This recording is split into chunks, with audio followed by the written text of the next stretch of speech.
na achiamehene e de afutu a emu odene se wo meye adwuma ete se wo mo anu wo ho no nempo wo mo meye enchen wo mo eno danchani a STEM education ena sabre de kasamafo de man nwumasua tena ye no waba abonten abetire nsemu ne se de besi aboa de suafo na yenko maame krobo efri nansane ne yabom amane ese samre de penchen bi asore ewo ho ewo temamufu omte ho anifulanifu enso entem aka ho bi amosoafo hwepue mantam so de aba betudwa se bambofo be se empem mienu ahanu ene de wo mkọ ho se samre de omkoboban enso ewo eho enu yo memu nsem yakwa amano ne nsem a yebekọ Turkey asase akasa enra homate be se no mienu na kasa ye ne nsam wadi abanam so magana bobo kunu ni baako ma sa break rat no ne ntie ne se wonu manya no na nso so watopiti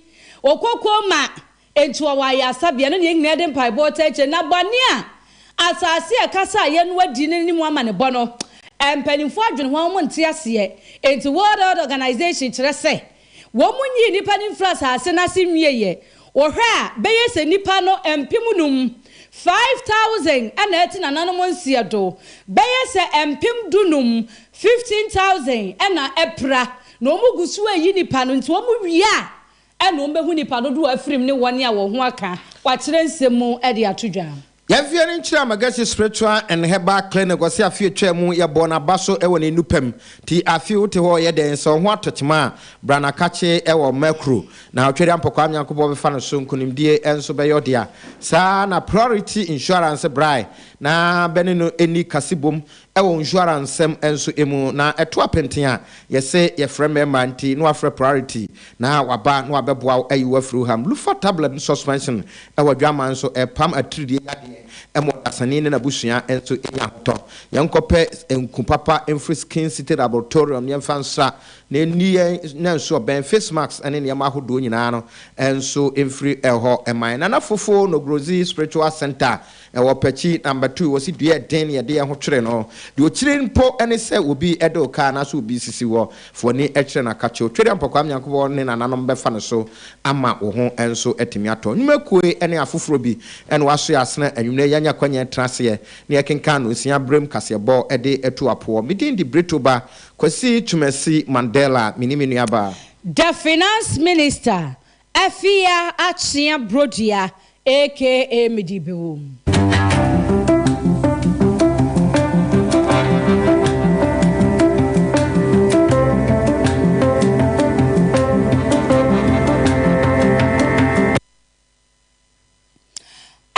kwan so nsam ni twemu na yede eto amusu ye kwa mampani na adodanko akufo adon sachira ya waye no na so afom a broni be friend se reshafo na nsachira nyina ne se asoafo akura dibra wodo Ghana fo twe ya no si so e ka sa akura free so ba ba mu fie pinu ani dunsi abato na chi poten ye fie pinu ni dun so ne mu de sisa abrei dia friend se sachira wonya bi enipa bi na Ghana fo de wono mo si wo mani so se mampani nsachira wono mu mfiri wotena ya wowo obaako ye miracle no foriata etina Ghana fo hwe ani mu se nkarisha fo ne ba ye no edani aka no foriata ya tata ya so ye pebi atie sen na no ho asem ba kwa akosie nanso prempre di e ba ye no ne dibra no wakura mu se twire ntwe wonte se dogo bi no abela mampani so so wonte de moka ana wasesa no na enne ensamu ani atete na anu fia da aduana ba gye ne bo atentena adwam wa ha what the one sampa da panel members say am one mu bobo ho no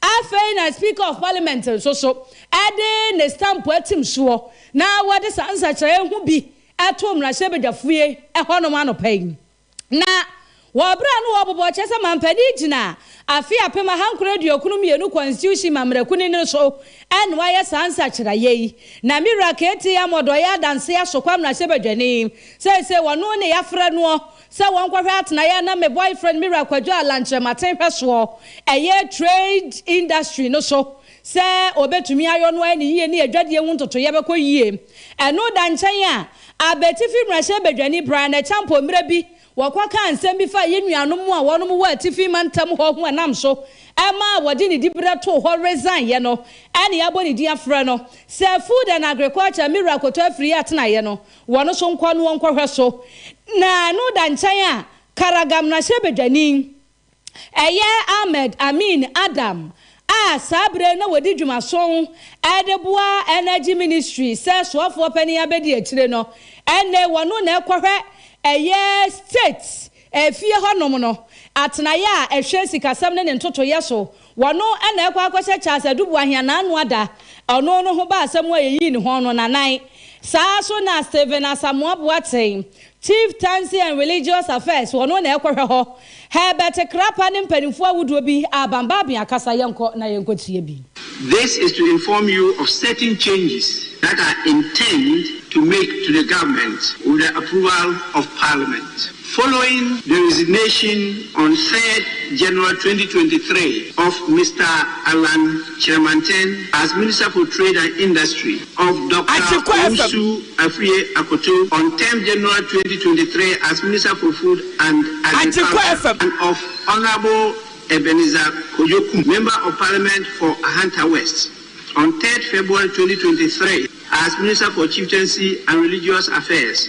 I have, in accordance with Article 78(1) of the Constitution, nominated the following persons to be appointed as Ministers of State in their place, subject to the approval of Parliament. 1.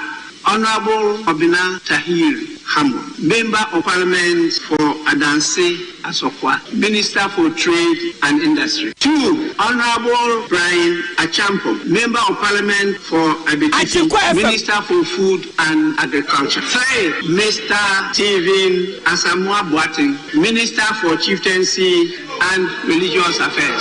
I have further nominated the following persons as Ministers of State, subject to the approval of Parliament. 1. Honorable Mohammed Amin Adam, Member of Parliament for Canada, currently the Deputy Minister for Energy, as Minister of State at the Ministry of Finance, to replace Mr. Charles Adubu, the former Minister of State at the Ministry of Finance. And 2. Honorable Osei Bunsu Amua, Member of Parliament for Akwapem South, currently the Deputy Minister for Local Government, Decentralization and Rural Development, as Minister of State at the Ministry of Local Government, Decentralization and Rural Development.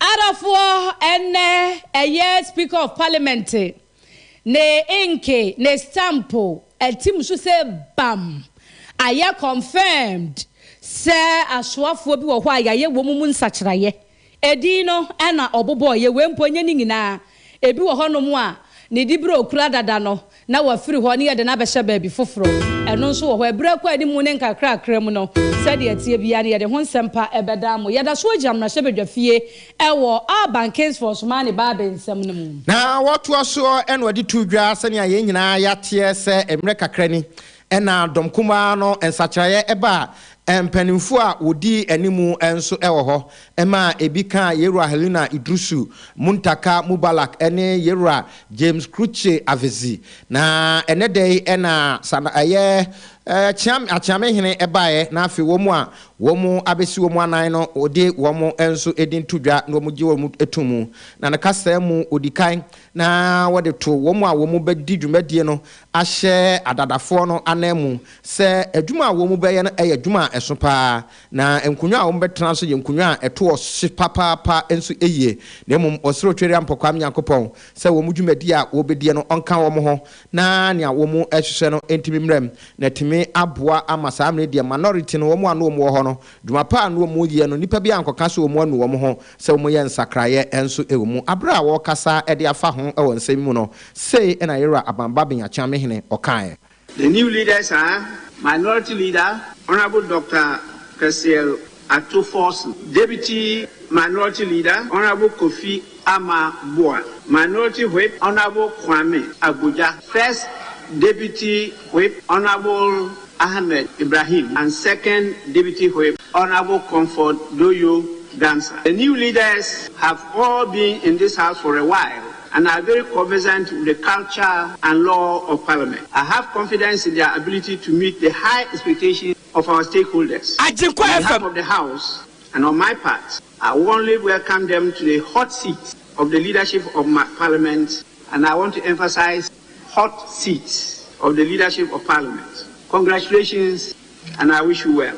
The former members of the leadership, led by Honorable Haruna Idrisu, must be applauded. Their record of performance is visible for all to see, and I hope the new leadership will continue to draw from their fountain of wisdom, trove of wealth and experience.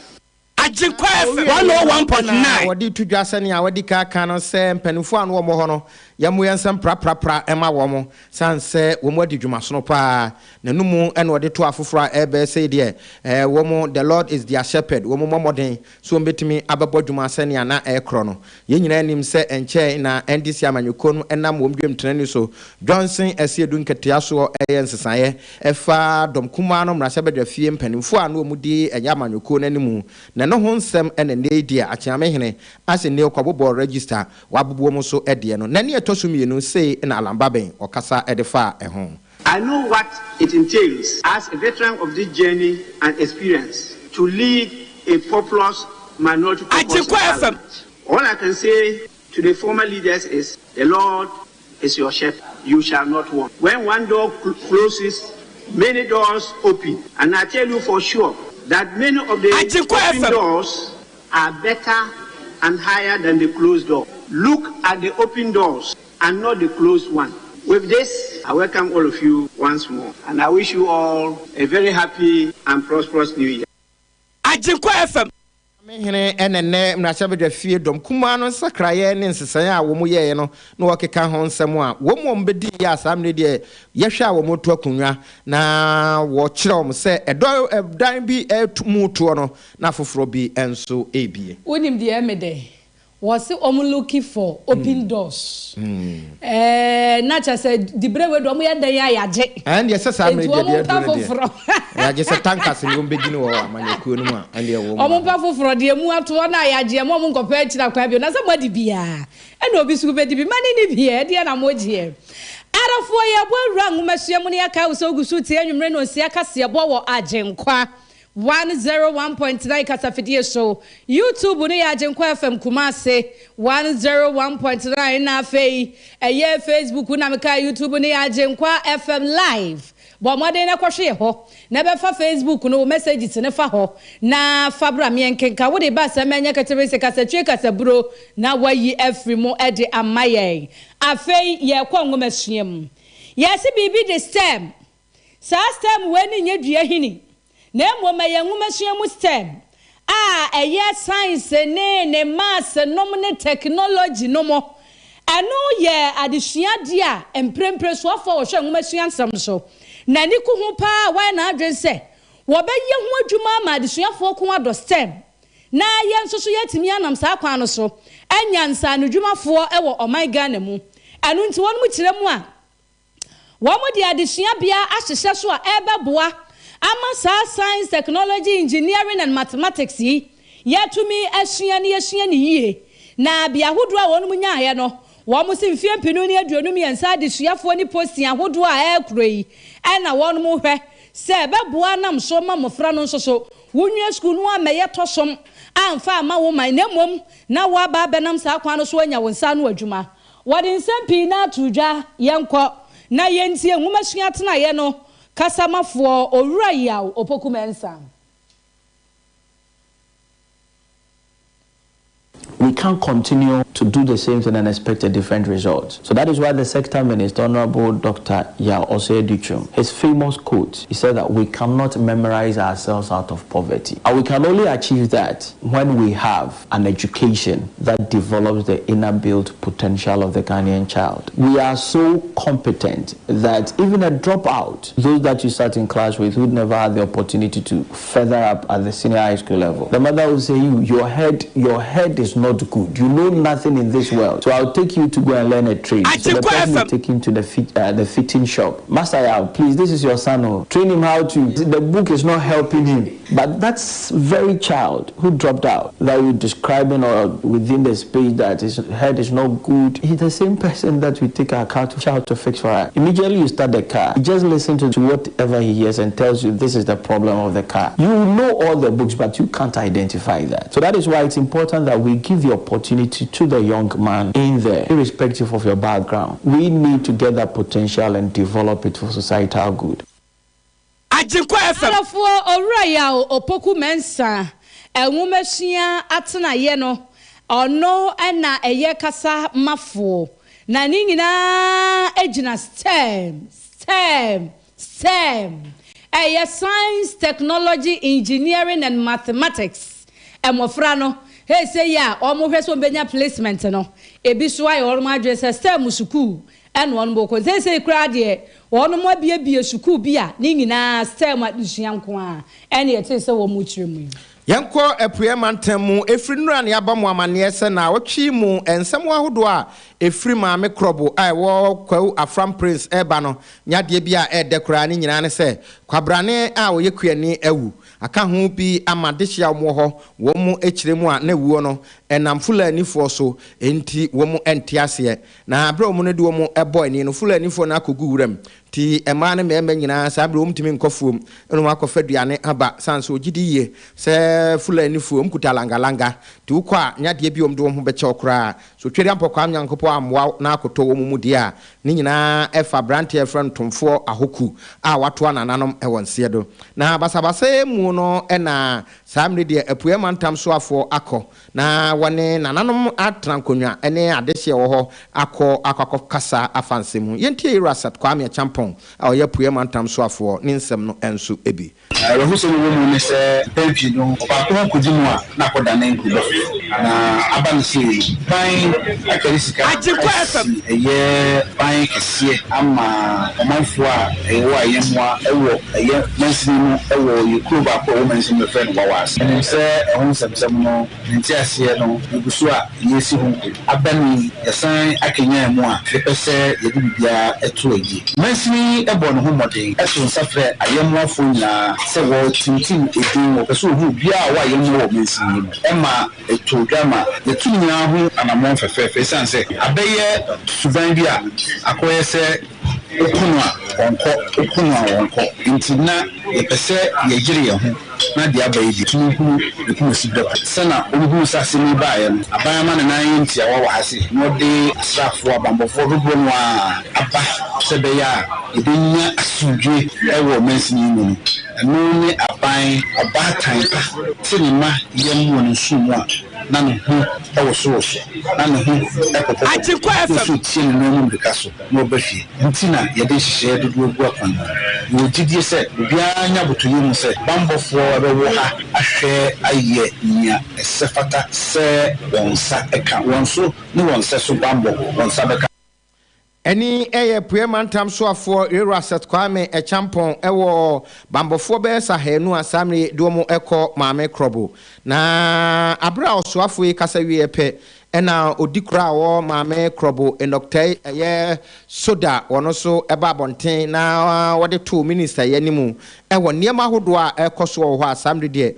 wone ne mamfo edi ho yawa ogidi ye pa asaban no emmoa wo mo na wo muntimnya wo mo asase na wo mo ho ento wo mo enoktai soda eye odikuro ewo maame krobo sei eno nso ede to so afo yi animu Tuhana omuhino wo ngokukuru esu wo so pamto na AGYENKWA FM ne to fun de ko se maguru ntile omeba abeka wase ni peni ti na so mo fo mo memra nti sa mo fo mo mura mo ko na mi se ngo ti memma ma fem so mo ka na mo wacho so mo fo memra me medale ma na ka na yidi ka ko fari na ti ya dia no fo na amini da se no mu ni ebe ye mu ni ebe na sa ma na fo billion ye de pese ka ni e ye nse no ehwo asam na sa put so so be o ko sa ni no I think na de mo ma sa na ye mi ya pass ko pano tuwo ko ne ne ko pano ba ko de tuwo afa face mu sebi enoktai soda wono no yo dikro ewo kura efre maame krobo wapue mantemu a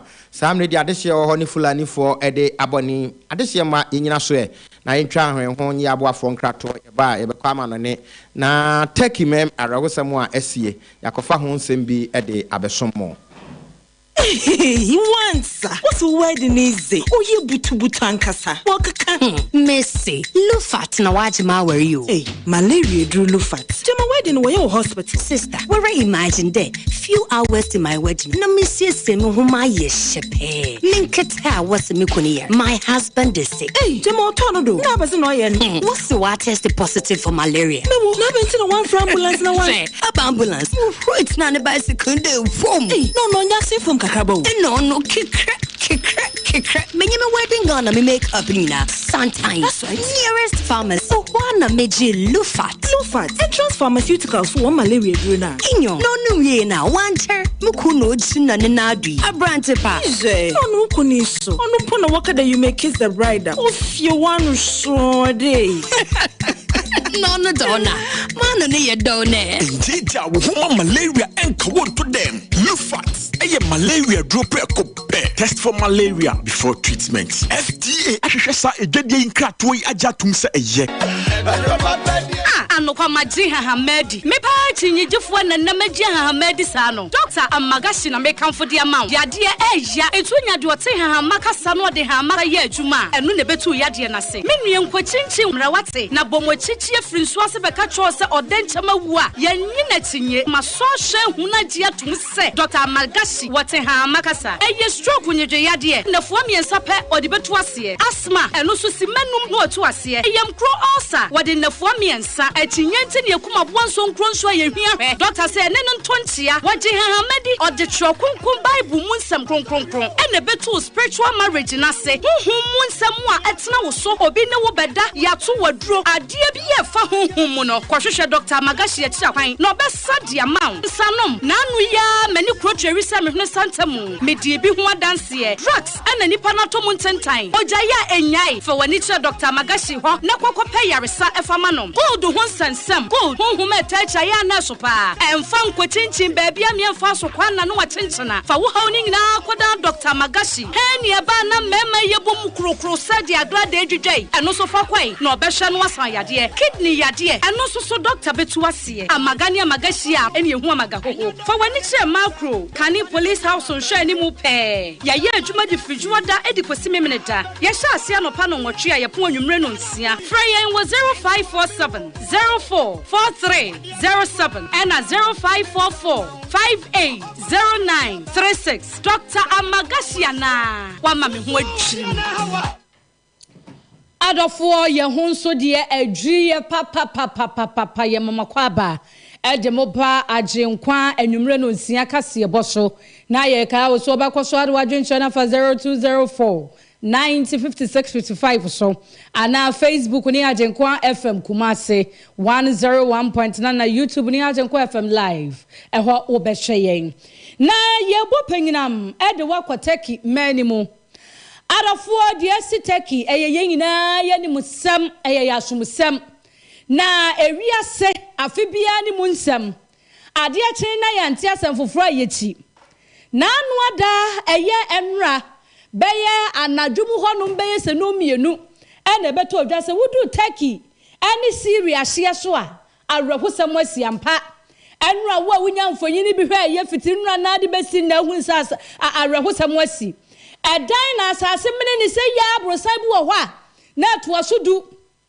ebi to asodu num ebi to asodu mienu wo mra sebedafia wo homra sebedafo nkwa ye hu pi wo ti ase nam na si wonu ma na asase ne de ti ase nam ne di mirikaze gri na asamu a akwoso wo Turkey no eni enyan World Health Organization ababo ante de beto dwa chese eye Turkey eni Syria hye so na asem yesi enti fiti Turkey kwaka Syria de enipa afri mu wasara husam wasi abetisa meka sei yentumi yi nipa ni nyina nwie na mpa so betumi ayi a eno gise nyankopo twedi ampo basa yi adom totrobo nsuobo awia obem enipa empimu num 5000 ana afrim eno da nchan a empim dunum 15000 ana epra ebesi se ye kasei wonumu entimi enyi nipa no na wo bo modia radidi wo fofie ni eyi wo se ya pe de nkramofo ne kan ne sala wa kubadu awrade adu ho afofie na nneoma ma wo so wo so ye be yi ukran na no wati na nanom se do no na ye bo achi bidin asebi ba ye wiase amansam aboafo a atorenchem si a wonom ye dodoa na de wontoma kwobɔ takidiem ne nyina kyese Ghana ni ye de hye kronkura se ba ne so wo mobile a wobo ma ye akono ama club wa wono bo ne honom kura no ade beche eye nuama asem nasi no wo mo kyese wono na hye winning goal ede ma wo mo 79th minute ama krachi atwa asam na meken wo mo bo no yo jeje no wakwado wabra bobo ada Share whosem wasi ye, and on more chesses, one more who ni team nen members Libya. What a pity wokoma, Etidiakane and Paibo. Now, Wabra World Organization, Gusha Walker, and sa rescue teams are what one question cano, or much as a baby, I didn't drew no any yan, any yan say. One more boy, one be in pano, and sure be a air tunnel, and no day yet here home from any yanahano, and no than China soon only be suquatia, a ye said tem, and to one more. Akwa bra one is on parfadia. Now, quite some do no shas has an asie, and I'm so Emma Bemwa Bakwa. One much as any dinny Dennis dear. Niswa was to see na Savia Raho. Was so better so wabit yam when you mio, and so quite ben abe faswa oba was any panel.